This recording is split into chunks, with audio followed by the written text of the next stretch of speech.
મેલડી ભાનુઆઈમાં અહીંયા બંધવાળી મેલડીની જગ્યામાં જાજો મારો બાપ મેલડી જોઈ હોય તો એકવાર રાજકોટની માલિપા ખોખડદળ એક આંટો મારજો કે ભગવતી મેલડી શું કહેવાય। અહીંયા મારી બંધવાળી મેલડી બેઠી છે હાજર હાજર હમણાં સંજયભાઈ અને પીયુમાં પણ ત્યાં દર્શન કરી ગયા છે।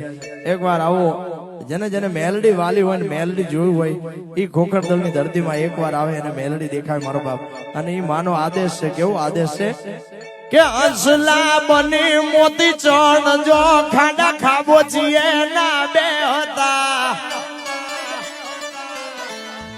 હંસલા બની મોતી ચણ જો અન ખાડા ખાબો છીએ ના બે હતા। એ હોના જેવી કિંમત તમારી એને તાંબાના ભાવે ન વેચતા। અને માં ભાનુઆઈ વટતી કહે છે કે વટ દીધો છે મેં મેલડી માથું ઊંચું રાખીને ફરજો। હું જ્ઞાની નથી પણ ગાવ છું આદેશ બંધવાળી માતનો આદેશ ભાનુઆઈનો। અને કલાકારો ખૂબ જાય છે ભારતભાઈ ની એક જગ્યાએ